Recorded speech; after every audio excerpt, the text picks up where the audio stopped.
All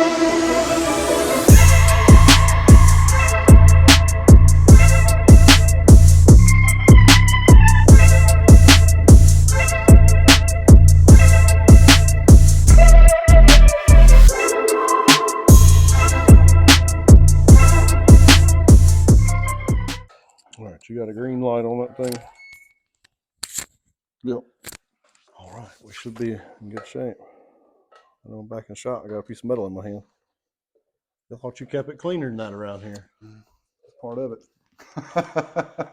All right, well, we're back with another episode of In the Shop, here with one of my favorite fabricators, Matt Cutler from Cutler Fab up here in Mount Airy.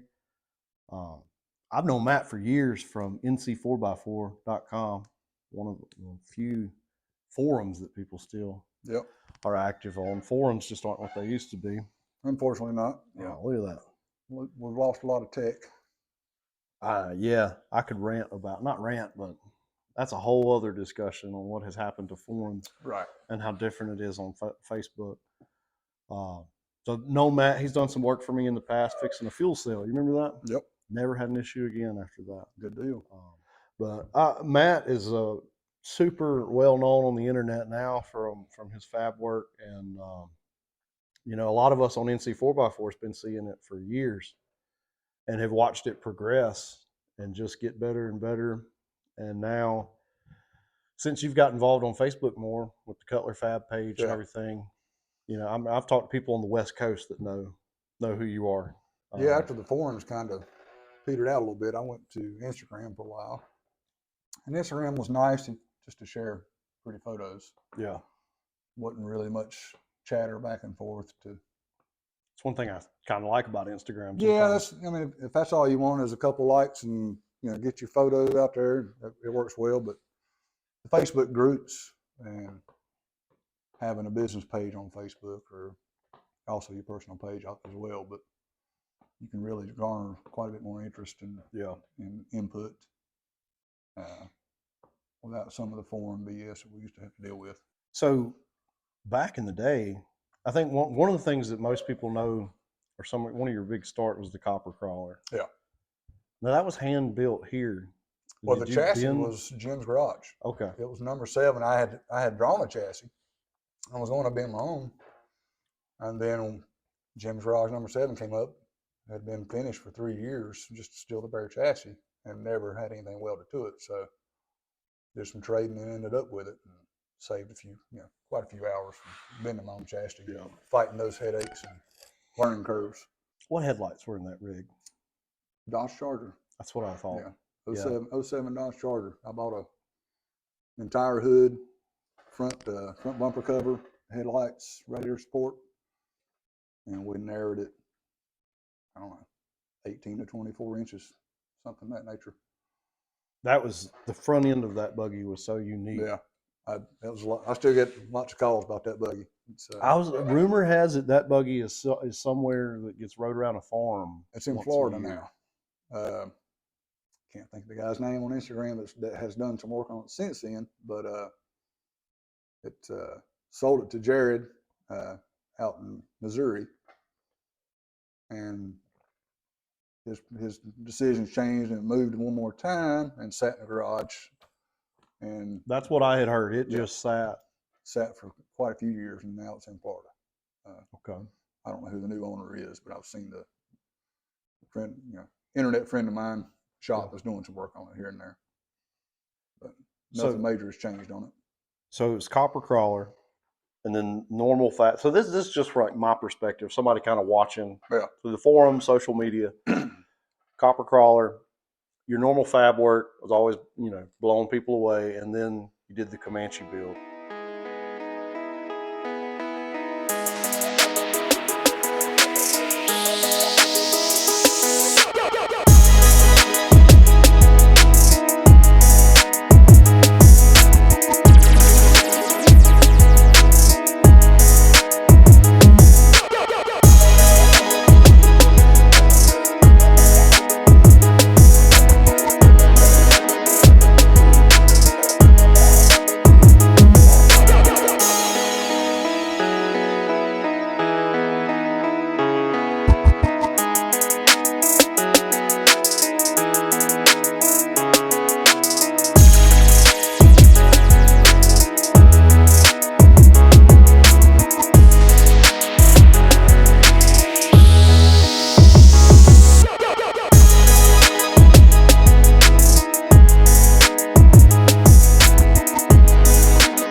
just had some over the top fab work. It's very unique. That was a lot of fun. It was, you know, testing myself and testing what I could Yeah, do. it garnered a lot of attention on Yeah. the internet. So that has shifted to now you have your own design, Yep. which took a lot of stuff from Red Dot and some other things. Yeah, Some I like the mixture. red dots. I like, you know, most of my stuff is West Coast inspired, especially, you know, starting with the Comanche, you know, the Ultra 4 look Yeah, and the less bends, more miters, more angles. Um, but the red dot packaging is just, it's spot on. I mean, Kevin Carroll really knew how to package some stuff together. I've gotten really good at packaging, I feel, and felt like I could improve upon yeah, or make it my own from that point. And then the roof lines, just plain old Twisted Customs, man. It's Twisted Custom is to me, is the first tube chassis yeah. that I really like the look. ever garnered a name. And I like a little more of the swept roof lines. And the old man door bars is strictly a personal choice. Everybody thinks it's red dot, and it's hell, it's CJ5. Yeah, yeah. I was going to ask, so like, what? I've seen some comments online. People are like, "Oh, you copied the Red Dot. You copied this, that, and the other." So Yeah, it's free. It's free market out here. and I'm not trying to compete with anyone. No. I'm trying to build a boutique buggy business where it's individually designed for each independent customer. You know, yeah, the bones stay the same, drivetrain's the same, axles the same, but they get to, you know, decide what they want for electronics, creature comforts, and color scheme, seats, somewhat. So it's I like the Red Dot business model. I don't want to build 100 chassis. Yeah, I'm too old for that shit. So you can build it your way. yeah, So let's get into that a little bit more. It's a one-off buggy that you get to pick some things on, but kind of like you go build a Super Duty. You know, you're getting this chassis. It's this it's length. like calling, it's this width. yeah. I mean, it's like calling Ford and ordering your truck with work truck package with Lariat creature comforts inside. Yeah, yeah. There's a basic foundation. You get to change these things. Yeah, exactly. And you know, trying to package it really tight, really accessible, super easy to work on. I can access anything on the chassis within 5 minutes. Yeah, Maybe pull one panel to change one plug, you know, the rearmost plug. So it's I enjoy the packaging. I enjoy the problem solving. I feel like a good fabricator is a problem solver, and that's all we're doing. We're just putting out fires on down the line. As you add one more thing to the chassis, you're putting out the fire down the line for the next thing. And yeah. it's Let's get into that a little bit. Me and Matt's been talking before we filmed, and now we got to repeat it all.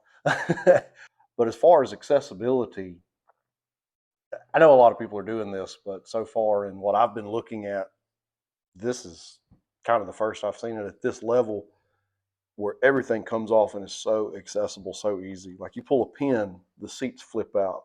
The yeah. panels are quarter turn fasteners everywhere. And none of that's new. It's all, you know, most of that stuff's been around for decades. But Oh, yeah, the race car scene and things like yeah, that. But it's absolutely. really made its way to the off road world now. Yeah. And Yeah, the accessibility was just a big deal after the Comanche. You know, the Comanche was badass and it was fun, but it had its drawbacks, and that was something I aimed to avoid completely. But you know, there's 8 panels on the interior, and within 5-6 minutes, you can have every entire panel off and still crank and drive the buggy. You don't disconnect the wire, you don't disconnect the hose, you don't have to remove a plug. You know, nothing. You don't have to remove the seat belt, pull the seats out.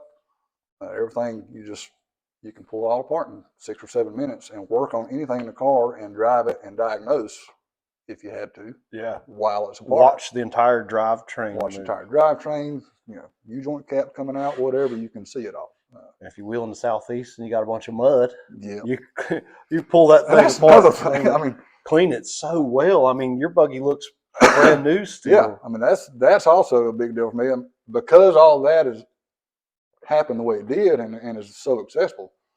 Maintenance and cleanup is super accessible too. 15 minutes, I've got the entire buggy stripped down on my concrete pad, and I can pressure wash. Everything is waterproof, IP67. Everything can be pressure washed. No mud up in nooks and crannies. There's no Bottom of mud. skid That plate. thing's been out 6 times, and there might be a drop of mud on a bolt head somewhere. Yeah, take a look at this right here. I'll show you. This thing's been wheeled a bunch, and here you can see there's no mud at all. It's like it just disassembles, clean it. I was working on my shifter the other day and we dropped bolts several times, and I'm up there fishing into the skid plate up against the exhaust. And, one thing that's kind of experimental on mine that I've seen done a few times is there are no cross members on my subframe. There's not even at the link points. All the link points are tied in to your vertical post. And so when you drop your skid plate, which of course is bolted from the sides, so there's no bottom fasteners. And you're not dragging those bolts across rocks as much. Not dragging any bolts across rocks, but when you drop the skid plate, there's no cross members. You can get to everything. And also in a washout, when you're washing it down, there's no cross members down there to keep the mud from washing out. Yeah. Which is, kind of semantics. It's not really a engineering feature. It's a like good I said, feature. It's experimental. It's experimental. I'm not hadn't decided I'm going to continue to do that, but I don't have any cracks yet. No issues of the engineering side of it. So we'll see if the next 2 get that or not. To me, that's a nice touch though, for overall for all that stuff to come apart. It's so far, I don't think I've had to, aside from the first day at KOH last year, which was the first time I ever left the trailer to be somewhere.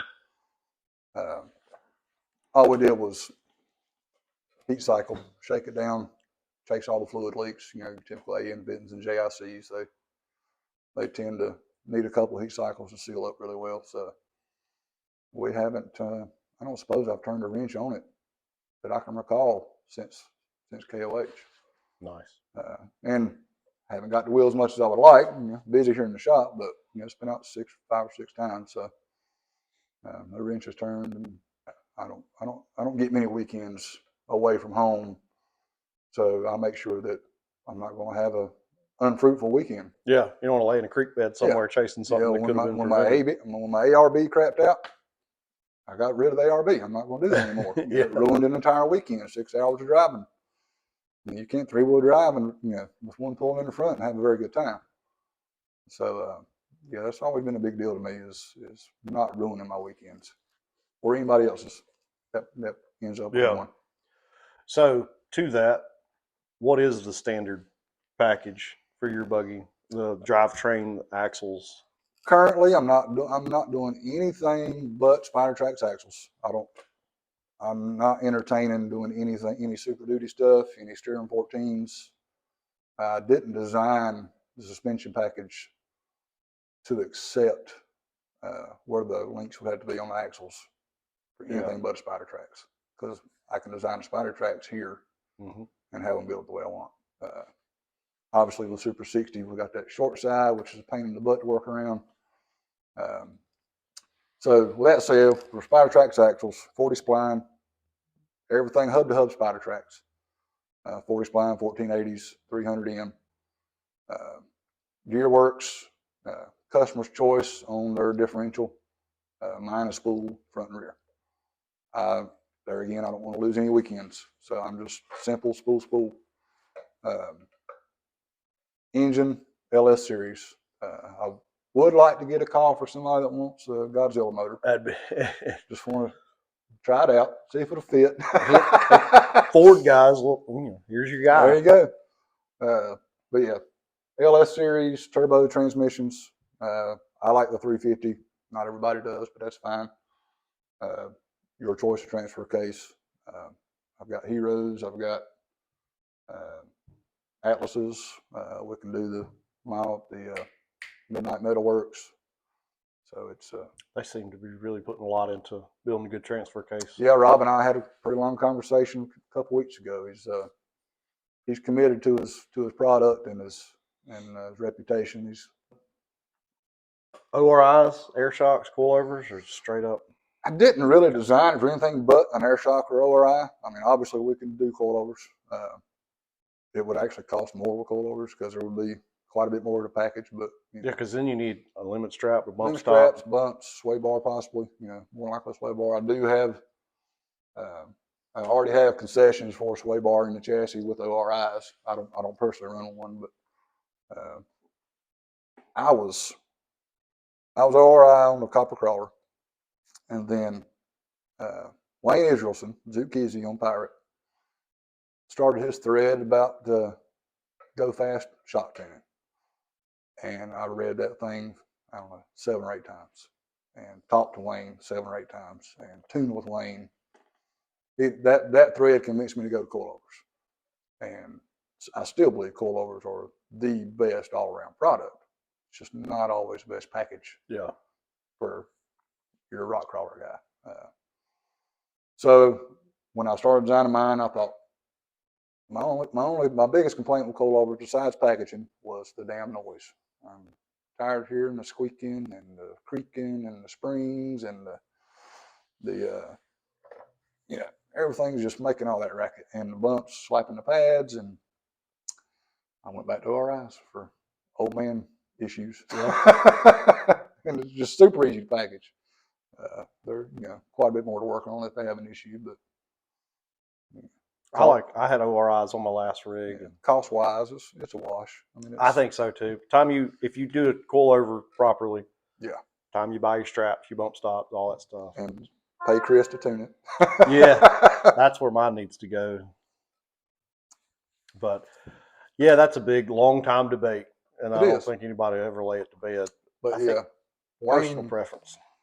Wayne, I think he changed a lot of things in that particular thread with all of us trail riders' thoughts on suspension, and how we want to navigate what we do with it. Yeah. But I enjoy coilovers. I enjoy getting them right and tune my own.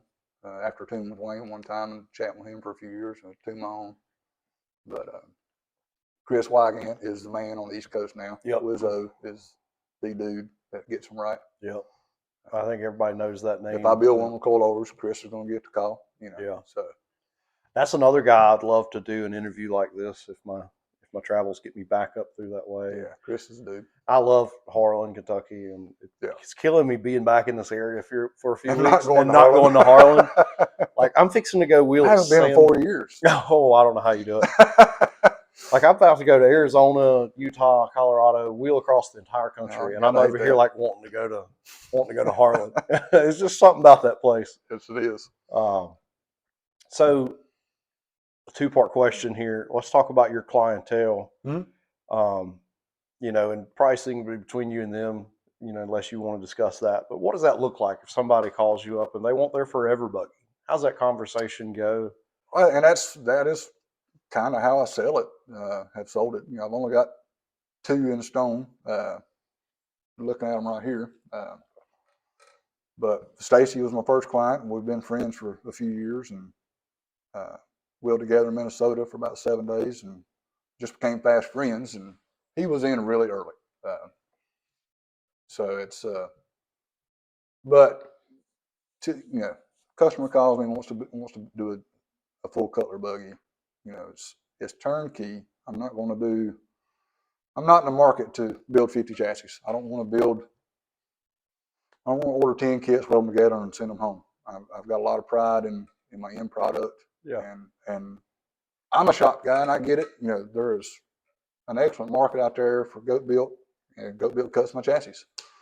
There's an excellent market out there for the kit buggies. And for the guys that have some know-how and do it yourself, my chassis is not for you. I'm not trying to sell it to you. Yeah. Do it yourself. And that's okay. Yeah. I mean, it's personal choice. I mean, like I said, Kevin Carroll has a I've never got the opportunity to meet him, but had a great business model. He's building a primo buggy for clients that understand it's a primo buggy and may or may not have the skill or know-how to build their own or don't want to, and are ready to hire somebody to do it right. And that's where I want to be.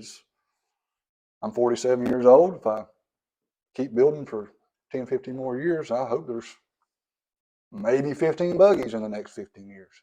I'm not trying to flood the market and Yeah, this is. I mean, even though I'm here 6 days a week, this is not my day job. I'm in here a full day job, Yeah. but my other income typically takes care of my familial needs, and this is for fun. This is because I love doing it. yeah. And if I'm turning out 20 a year, I'm not going to love it Well, anymore. then it owns you. You know, you become a slave to the business. And we've already said you couldn't go to Harlan the last 4 years. Mm-hmm. That's a problem we need to solve. Exactly. Yeah. Let's load up. Let's go. So, back on track. Your clients, need to understand that, like I said, this is not your day job. Right. You have another business. That's what takes care of your needs. This is something done out of passion. Yeah. Here, and yeah, it's strictly, it scratches my itch for creativity. When I was 19 years old, my mother and father passed away, and I was 2 weeks in at NC State for aerospace engineering. And so I had to quit school, come home, 2 younger brothers, which were 16, 17, and 13. I didn't have to take care of them, but I needed to be here. So bought my first 4-wheel drive, figured out that's what I really like. Career path took me into something else, but this scratches my itch to design and build and make things with my hands. yeah. So yeah, I don't do this because I need to pay my bills. Obviously, you got to keep the lights on in here, pay for your consumables and shit like that. But I do this because I just love the sport and love what we get to create. I mean, it's when I crest Crackhead at Golden Mountain Park at 10 o'clock at night and get to the top, I'm like, I built a car that drove up that. Yeah. Or truck, or whatever you want to call it. But that's what gets it for me. And of course, the compliments from my peers and friends and all that stuff is fantastic as well. Having some appreciation towards what you do is always great. Absolutely. But I would still do it whether I was getting that or not. Social media. So what's your timeline like if somebody wanted to? That's the hardest question because I kind of dropped what I was doing too early and still had commitments to other projects here in the shop, and poor decision making. Well, off-roading is just based on poor decisions. Yeah, I mean. certainly. So, all that aside, within about 3 weeks, there will be nothing in here but Cutler Fab buggies. And so, at that point, when that's the only projects I have going on, if there's only one here and that's all I've got to work on, 6 months, no problem. If there's more than one here, you're looking at it close to a year. Okay. And that is supply chain problems aside. Yeah. I mean, if somebody calls me and says, "Hey, man, I want to have one ready to wheel by summer of 24." Okay, you better order your transfer case and better get on the list for wheels and tires and start thinking about what motor you want. GM is not making LS motors anymore. So you can either be sourcing a rebuilder, sourcing a crate motor, or tell me what you want and I'll source it. But that's where you're at, especially transfer case. That's the hardest thing to get right now. Yeah, that hadn't got much better. And everybody has gotten a little bit better. Being at being at Phenom has gotten better. I feel like Midnight's going to get better. They got some growing pains, but that's part of it. We all know what Atlas kind of time frame there's been with Atlas historically. Yeah, I was gonna say even before all this, they had some rough. I bought my first Atlas in '98 and had to wait 6 months. So, geez. Yeah, I mean, transfer case and shocks. If you better be ordering, you better tell me. If you call me today and we want to have it done next summer, send me some money so we can order shocks, transfer case, and motor. And that's where it needs to be. If we booked everything, there's everything brand new, which I don't want anything. I don't want your junkyard 60s. I'm not a mechanic. I'm not going to diagnose your stuff. Yeah, you don't want to. I don't want your motor that Uncle Bob built for you. You drug out the local pull apart. I want to use new to fairly new, reman stuff or new stuff. Me and my wiring buddy that do my ECM stuff, Enzo. We don't want to fight a bunch of old BS. We won't. You already got enough time We want to investment. start. Yeah, we got enough time invested. We've got the wiring laid out the way I want it. We've got, he's currently tuning and building 2 ECM harnesses for these 2 cars. And so we've already got the rest of the chassis mapped out on how I'm going to wire it. So aside from a phone call for a Godzilla motor, I don't want to change any of the engine control. So it's Well, shout out to Glenn Fulmer on the forum, Ghost XJ Ghost. Yeah. He's Godzilla everything. So here, oh yeah, here you go. there you go, Like, Glenn. get with Cutler and get your Godzilla buggy. There you go. Yeah. Side note, do you follow like Cletus McFarland or any of those? I don't follow a whole lot. I mean, So those guys took a Fox body Mustang, Yeah. and shoved a 7.3 in it Nice. with twin turbos. It is Well- insane what those motors are putting down. I think it's the future for sure. Oh yeah. Well, I'm also here in Mount Airy. Tick Performance is based here, I know Tick. so I am tied in. I can get stuff with Tick, freight motors, or Nice. they're Holly dealers or Ford dealers. They're GM Performance dealers. So I'm gonna get a little bit of help on that stuff as well. If you want to go all new, brand new. That's good to know. So Yeah. you get your Cutler buggy and get you a Tick Performance. Yep. Crate motor and package in there. I think that means I'm getting old, but soon, I say soon, in the next 10 15 years, maybe less, the LS is going to be the 350 with 3/4 race cam that jump a Coke bottle. 354 volt main. Yeah. You hear those old timers would be like, oh, 350 4-bolt main, Yeah. And soon that's what we're going to be I saying think about we're it. closer than we think. I think you're right. Because with the 7.3 and then some of this other stuff, I think 7.3 was just great to go back to a push rod motor. Yes. So you could package it, less moving parts, all that stuff. Absolutely.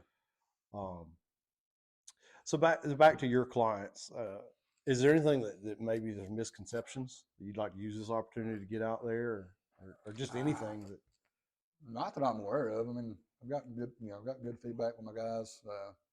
Time frame is running along, which I'm aware of and guilty of most of it. I think it's expected in such a custom field. For Yeah, the most part. it's just that, and just damn life gets in the way. 3 kids, 10 to 22, and want to get married, want to graduate. Want to go into middle school, so it's. And you want to go wheeling too at some point, Like go wheeling, sure. without feeling guilty. We talked about earlier. You got all this sitting here, and then you post a picture. You went wheeling for a 4-day weekend. You kind of feel bad, maybe. Yeah. Don't heckle your builder if he goes wheeling for a weekend because he's got a life too. I haven't had that I'm aware of. Oh, I don't think anybody at least not does. openly. Yeah, not I never. They may think it, and that's perfectly fine. Yeah, I don't blame them. no, because I think it to myself. But if you see the guy building these buggies go wheeling for a weekend, be happy for it. Yeah. I see a lot of guys that built a lot of stuff over the years. People we're friends with here in North Carolina, people across the country that don't wheel anymore. Yeah. Well, I was going to. I don't want to be there. I don't want to be so burnt out in here that I don't want to go wheeling. Yeah. I just don't think it's a good plan to have. It takes your passion away. Yeah. And becomes a job, and then it owns you. Mm-hmm. But I see some people that seem to love that side just as much. Yeah.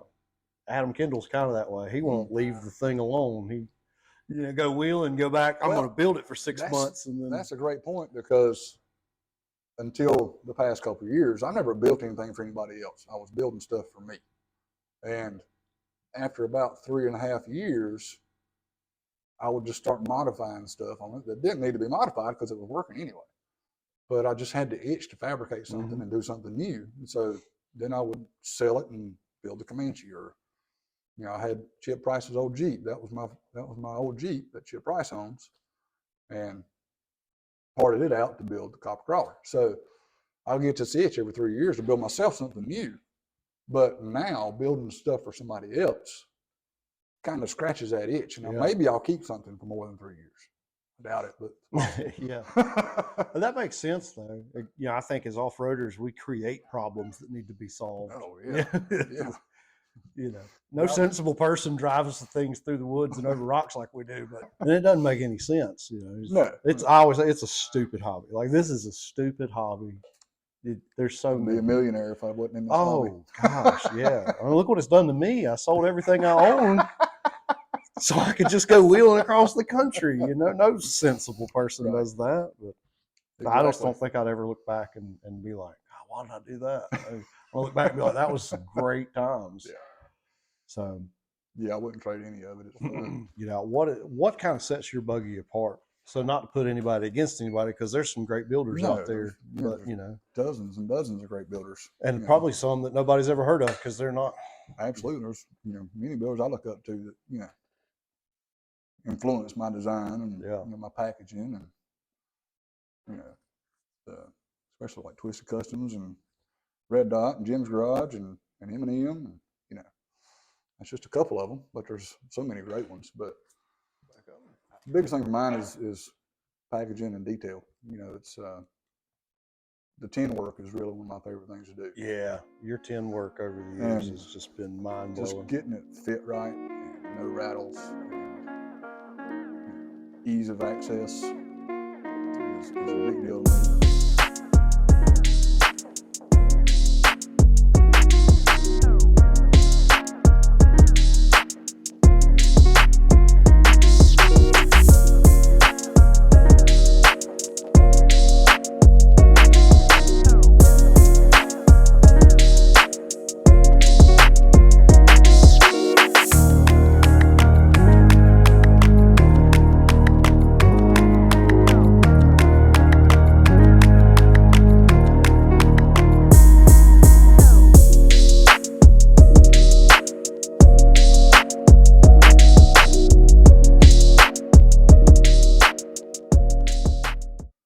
About 5 years ago, I bought my first TIG welder to learn how to TIG. And I finally, trying to teach myself, just hit a wall. I couldn't get those Instagram pictures I wanted to get to that level. And I didn't have another 25 years to stumble around like I did with MIG welding to figure it out. So I called Mark Winchester. Anybody that's fabricating knows who Mark Winchester is on Instagram. And flew out to his house January of 2020, just before COVID. And spent 3 days with him and Eli Latin, also on Instagram, Latin Precision. And they helped me get that final bit of fine tuning I needed. And also trained a little bit with Michael Furick from Furick Cup. He held a class here in Mooresville. So it's that was really a mission on my detail. Yeah. I've just about pushed a MIG in the corner. I don't enjoy it anymore. You know, everybody that's really good at TIG that I've met says the same thing. I mean, it made me a better MIG welder because obviously anybody that's picked up a MIG gun knows that it's violent. You got all this shit going on in front of you. You got sparks, you got smoke, you got crap landing on you, you got stuff falling down your sleeves and your shorts. But TIG welding is so quiet and refined, and it's almost therapeutic. It's very therapeutic. Made me figure out how bad my eyesight was, but it also made me understand MIG welding better. With TIG, you see the puddle, and you really get to see what's happening. With MIG, you can't see all of it because it's disguised by all this other crap that's going on. And so I just don't MIG weld much anymore. Not if I can help it. Depends on the project.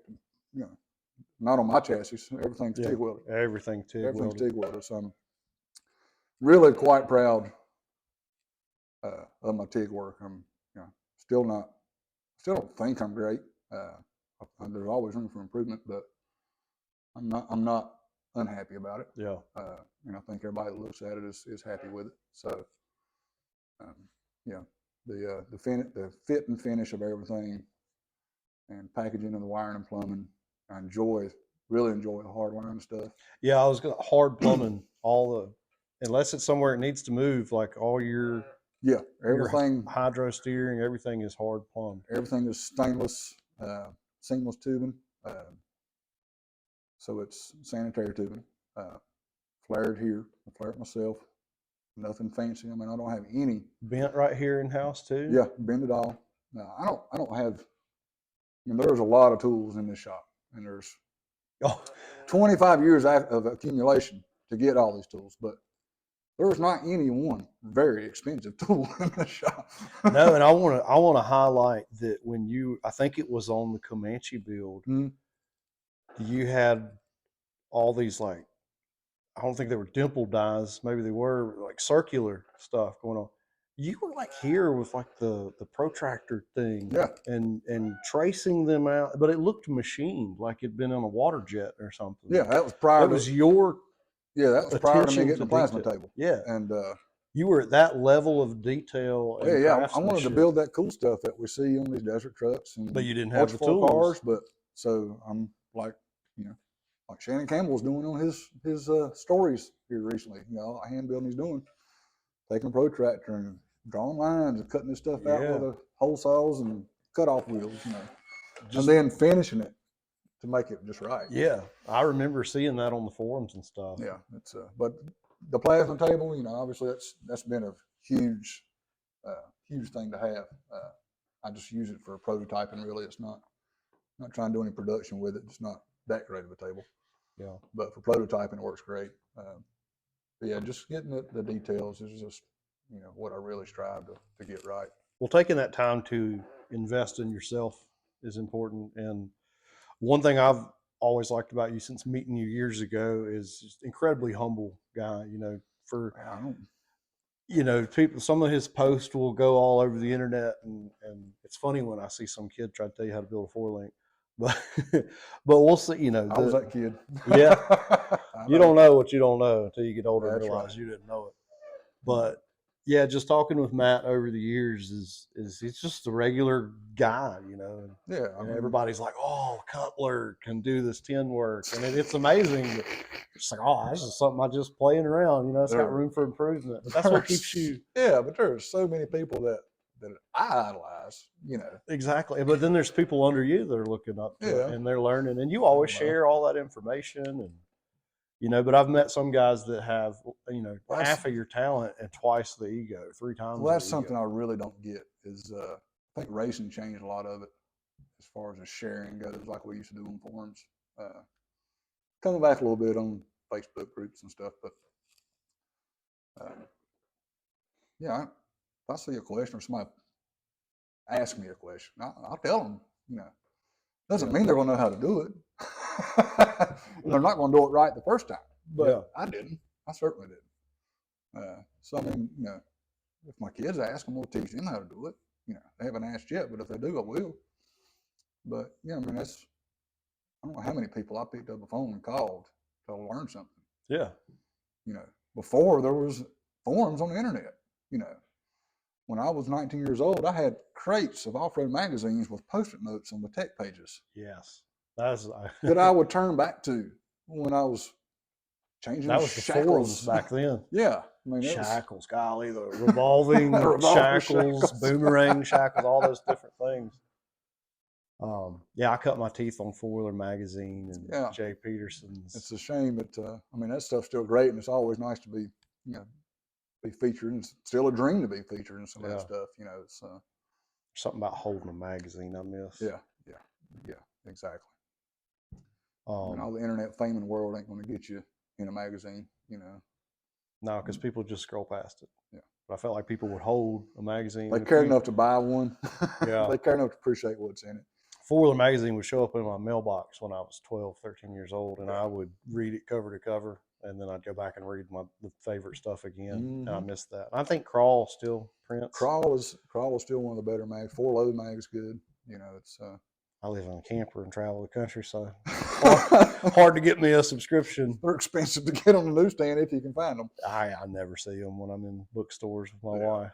But well, there you have it, folks. An interview with Matt Cutler. I appreciate you spending the time. If Appreciate you taking the time before you head out west. yeah, it's gonna be a good time. Maybe you can come out there and see me sometime or something. Cutler, if you're in the market for your forever buggy, be a great option for you. It's going to be top of the line, 40 spline, everything. It's a significant investment, but as you've learned and seen today, it's top notch. It's a 6-figure investment. I would say at Yep. minimum getting started. And you heard the timelines and from the man himself. So check out Cutler Fab if you're in the market for your forever buggy. Thanks for meeting with me, man.